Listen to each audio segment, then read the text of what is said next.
By Digha আবার আসবো ফিরে তোমার দুয়ারে। Hello everyone, good morning. এখন বাজে সকাল 10টা। তো আমরা 10টার সময় এটা দীঘা স্টেশনে চলে এসেছি। আমরা সবাই মিলে দীঘা থেকে চলে যাচ্ছি। খুব মনটা খারাপ লাগছিলো দীঘা থেকে যাওয়ার সময়। আসার সময় একরকম লাগে আর যাওয়ার সময় একরকম লাগে, কিন্তু কিছু করার নেই, বাড়িতে যেতেই হবে। তো বাড়ির দিকে রওনা দিচ্ছি। দীঘা স্টেশনের ভেতরের দিকে চলে এসেছি।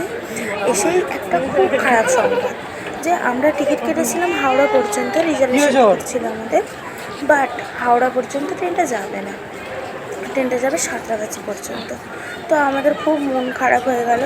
সাঁতরাগাছি থেকে হাওড়া স্টেশনটা অনেকটা দূর, মানে 5-6টা স্টেশন পড়ে। তো খুব ভাবনা চিন্তা করছিলাম যে কীভাবে বাড়ি যাব, কীভাবে পৌঁছাবো। আবার হাওড়া থেকে বাস ধরতে হবে, বাস ধরে শিয়ালদা থেকে আবার বাস ধরে আবার 2 ঘন্টা জার্নি ডায়মন্ড হারবার। তোমরা তো অনেকেই জানো যে আমার বাড়ি ডায়মন্ড হারবারে। তো আমি একটু আর কি করব, আর কিছু করার নেই, ট্রেনের টাইম তো বলে দিয়েছে, তো আর কিছু করার নেই। আমি একটু ভিডিও করছিলাম। তারপরে দেখতে দেখতে আমাদের ট্রেন এসে গিয়েছিল।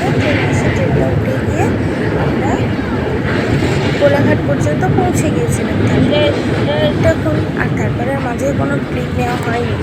তারপরে আর কি সবাই জার্নি করতে করতে এত ক্লান্তি হয়ে গিয়েছিলো, কেননা ট্রেনটা খুব আস্তে আস্তে চলছিল।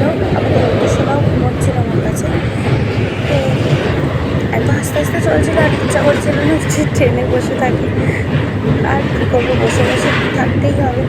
বসে বসে তাই ভিডিও করছিলাম একটু আস্তে আস্তে করে। তারপরে আমাদের বাড়ি পৌঁছতে রাত্রি 11টা বেজে গেছে।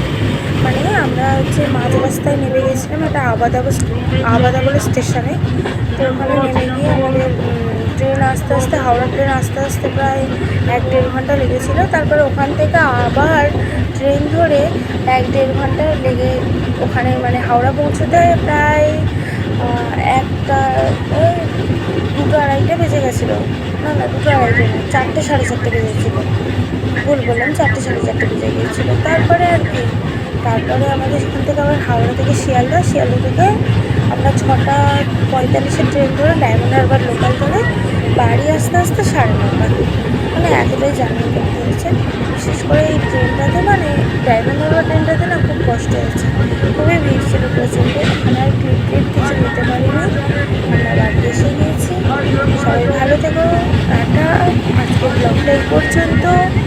আবার খুব চেষ্টা করবো তাড়াতাড়ি কোথাও ঘুরতে যাওয়ার। আর ঘুরতে না গেলেও আমি বাড়িতে বসে ডেলি ব্লগ বানাই, অনেকেই জানো এখানে। তো চলো ফ্রেন্ড, টাটা।